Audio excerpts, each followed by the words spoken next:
पहली खबर निकलकर सामने आई कि नीतीश कुमार लोकसभा चुनाव और बिहार विधानसभा चुनाव एक साथ करवाना चाहते हैं। तब तो बीजेपी मानी नहीं, लेकिन अगर अब नहीं मानी तो बड़ा खेला हो सकता है। आपको बता दें, नीतीश कुमार ने दबाव बनाने की पूरी तैयारी कर ली है और बड़ी खबर निकलकर सामने आई है कि नीतीश कुमार जेडीयू नेताओं के साथ दिल्ली में महाजुटान करने वाले हैं, बड़ी मीटिंग करने वाले हैं और इस मीटिंग के जरिए भारतीय जनता पार्टी पर दबाव बनाया जाएगा कि जल्द से जल्द बिहार विधानसभा चुनाव का नोटिफिकेशन जारी कर दिया जाए। और अगर ये नोटिफिकेशन जारी नहीं किया गया तो इस बार बड़ी बगावत होगी। तो नीतीश कुमार ने कैसे खेल कर दिया है, कैसे दबाव बनाया जा रहा है, क्या डील ऑफर की है, आपको एक एक खबर दिखाएंगे। लेकिन उससे पहले सबसे बड़ी बिग ब्रेकिंग दिखाते हैं। खबर आप देखिए नवभारत टाइम्स की। देखिए इसमें लिखा हुआ है कि बिहार में बीजेपी का महामंथन, अब 29 को दिल्ली में नीतीश के नेताओं का महाजुटान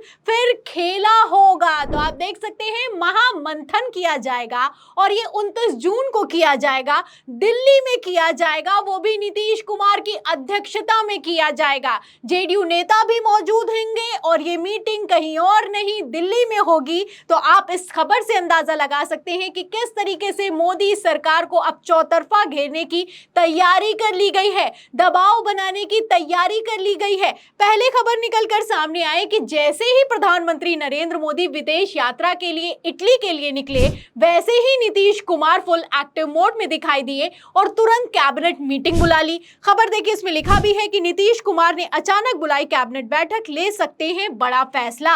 तो पहले तो बीमार थे, कहने लगे कि हम चंद्रबाबू नायडू के शपथ ग्रहण में नहीं जा सकते, तबीयत नासाज है। लेकिन अब आप देख सकते हैं कि फुल एक्टिव हो गए हैं और इतना एक्टिव हो गए हैं कि कैबिनेट मीटिंग बुलाई गई है एक तरफ जहां, वहीं दूसरी तरफ 29 जून में चारों तरफ से घेराबंदी करने की तैयारी है। और खबरें भी निकलकर सामने आई है कि 29 जून को जो मीटिंग होने वाली है उसके बाद कुछ बड़ा हो सकता है। तो नीतीश कुमार आप देख सकते हैं कि किस तरीके से दबाव बनाने की कोशिश कर रहे हैं। नीतीश कुमार अपनी कुर्सी के लिए कुछ भी कर सकते हैं, ये किसी से छुपा हुआ नहीं है। अब नीतीश कुमार ये अच्छे से जानते हैं कि अगर विधानसभा चुनाव जो कि बिहार के हैं उनको डिले किया गया तो उनकी कुर्सी जा सकती है, क्योंकि बिहार के चुनाव में आपको बता दूं कि 2025 नवंबर में होने वाले हैं। उसके पहले महाराष्ट्र के चुनाव होंगे, हरियाणा के चुनाव होंगे और झारखंड के चुनाव होंगे। महाराष्ट्र में आप जानते हैं कि किस तरीके से लोकसभा चुनाव में भारतीय जनता पार्टी को मुंह की खानी पड़ी है। और तो और अगर हरियाणा की बात की जाए तो वहां पर तो सरकार अब गई कि तब गई की स्थिति बनी हुई है।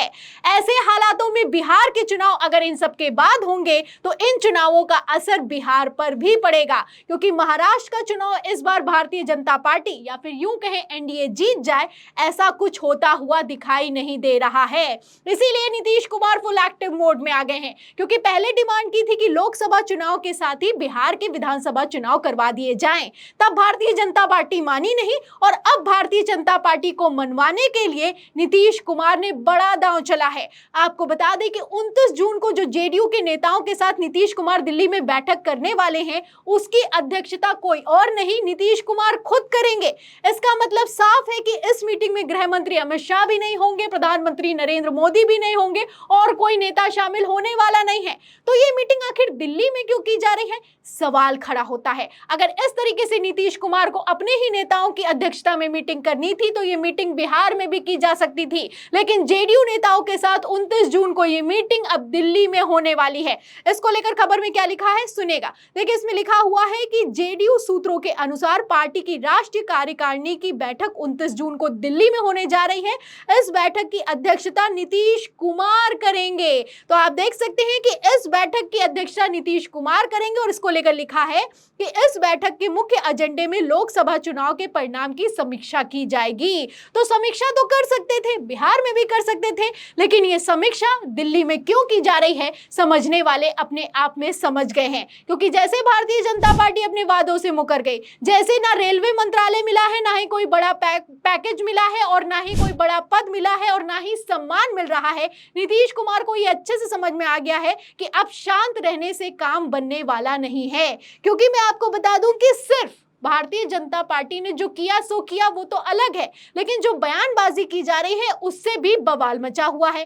पहले जब शपथ ग्रहण नहीं हुआ था उसके पहले बयान निकालकर सामने आए बीजेपी की तरफ से कि बिहार का जो विधानसभा चुनाव होगा वो हम नीतीश कुमार के नेतृत्व में लड़ेंगे, और अब कहा जा रहा है कि कोई किंग मेकर नहीं है और कोई किंग नहीं है।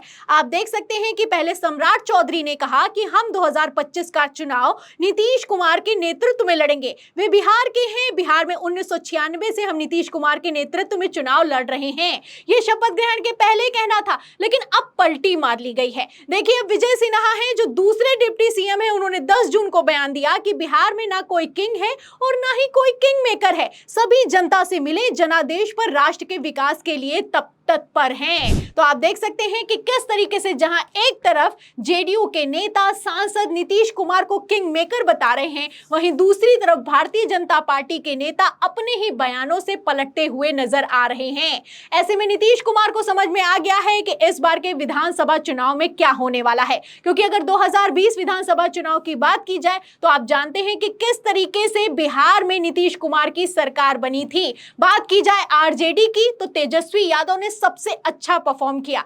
आप देख सकते हैं सीटों का गणित क्या है, फटाफट से बता देती हूं। आप देखिए, बिहार विधानसभा चुनाव की अगर बात की जाए 2020 की, तो आप देख सकते हैं कि जेडीयू को 69 सीटें मिली, भारतीय जनता पार्टी को 54 सीटें मिली, लोजपा को 2 मिली और हम को मिली 1 और निर्दलीय को 4 मिली। ये एनडीए की बात है। अगर बात की जाए इंडिया गठबंधन की तो आरजेडी को आप देख सकते हैं कि सबसे ज्यादा अगर किसी को सीटें मिली हैं, सबसे अच्छा किसी ने परफॉर्म किया है तो वो है तेजस्वी यादव। तेजस्वी यादव ने इस बार लोकसभा चुनाव में भी अच्छा परफॉर्म किया और विधानसभा चुनावों में आप देख सकते हैं कि आरजेडी को 80 सीटें मिली, कांग्रेस को 25 और उसी के साथ आप देख सकते हैं कि निर्दलीय को 1 मिली है और भाकपा को 3 सीटें मिली हैं। तो सबसे ज्यादा सीटें अगर 2020 विधानसभा चुनाव बिहार की बात की जाए तो आरजेडी को मिली हैं। आरजेडी को मैं आपको बता दूं कि लोकसभा चुनाव 2019 की अगर बात की जाए तो 0 सीटें मिली थी, लेकिन 2024 लोकसभा चुनाव में आरजेडी को 4 सीटें मिली हैं। ऐसे में तेजस्वी यादव दावा यह कर रहे हैं कि इस बार 4 गुना सीटें हमारी विधानसभा चुनाव में बढ़ने वाली हैं। इसी के चलते नीतीश कुमार की दिल की धड़कनें बढ़ी हुई हैं, क्योंकि अगर बिहार के लोकसभा चुनाव की बात की जाए तो यहां पर एनडीए घटक दलों में Bharatiya Janata party 17, JDU 16, Lojpa 5, RLM 1, हम 1 सीट पर लड़े थे। तो 40 सीटों पर चुनाव हुआ। आप जानते हैं इसमें से जेडीयू को 12 सीटें मिली और जबकि जेडीयू ने 16 सीटों पर लड़ा था चुनाव। वहीं अगर भारतीय जनता पार्टी की बात की जाए तो बीजेपी ने 17 सीटों पर चुनाव लड़ा था, बीजेपी को 12 सीटें मिली हैं। तो ऐसे में भारतीय जनता पार्टी का जो परफॉर्मेंस रेट है वो लगातार गिरता हुआ चला जा रहा है। ऐसे में बीजेपी नहीं चाहती है कि बिहार में विधानसभा चुनाव अभी करवाए जाए, लेकिन जेडीयू चाहती है कि अभी करवाए जाएं, क्योंकि अगर अभी चुनाव नहीं हुए तो खेल पलट सकता है। अगर पहले महाराष्ट्र के चुनाव हो गए, हरियाणा के चुनाव हो गए और बिहार के चुनाव बाद में हुए तो कुर्सी जा सकती है। और ऐसे में कुर्सी कुमार भी कहा जाता है नीतीश कुमार को, आप जानते हैं। ऐसे में नीतीश कुमार हैरान है, परेशान है, और इस हैरान परेशान होने में नीतीश कुमार ने दबाव बनाना शुरू कर दिया है। खबरें निकलकर सामने आई हैं कि नीतीश कुमार ने मीटिंग बुलाई है और नीतीश कुमार बड़ा फैसला ले सकते हैं। अब ये बड़ा फैसला क्या होने वाला है, इसका अंदाजा आप इस बात से लगा सकते हैं कि 29 जून को बड़ी बैठक दिल्ली में होने वाली है और इस बैठक के जरिए भारतीय जनता पार्टी पर दबाव बनाने की तैयारी है। अब ऐसे में अगर नोटिफिकेशन नहीं निकलकर सामने आया तो पलटू चाचा पलटी मार सकते हैं। तो फिलहाल नीतीश कुमार क्या करेंगे क्या नहीं करेंगे ये तो आने वाला वक्त बताएगा, लेकिन जो नीतीश कुमार कर रहे हैं उससे काफी ज्यादा स्थिति साफ होती हुई नजर आ रही है। तो ऐसे हालातों में आपको क्या लगता है, जो 29 जून को दिल्ली में बैठक होने वाली है उसके बाद क्या होगा? जो भी आपकी राय है हमें कमेंट बॉक्स में जरूर लिखें। वीडियो को ज्यादा से ज्यादा शेयर करें, सब्सक्राइबर बटन दबाएं, हमारे चैनल को लाइक करें, सब्सक्राइब करें, ज्वाइन करें। फिर मिलते हैं अगली खबर के साथ, तब तक के लिए धन्यवाद।